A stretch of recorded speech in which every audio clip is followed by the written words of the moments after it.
Hayotda hech narsa tasodifan yuz bermaydi. Har qanday sinov, har qanday yo'qotish, har qanday kechikish barchasi siz uchun eng yaxshisi ekanligi uchun shunday sodir bo'lmoqda.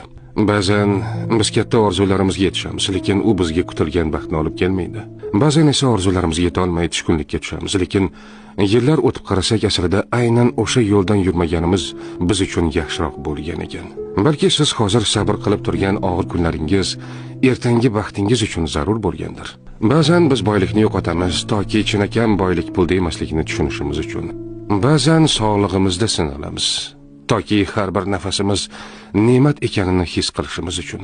Ba'zan bizdan yaqin insonlar ketadi toki kimning haqiqatan ham bizga do'st ekanini tushunishimiz uchun. Ba'zan yo'limiz berkitiladi toki biz aslida yomon yo'ldan ketayotganimizni tushunib, to'g'ri yo'lga burilishimiz uchun.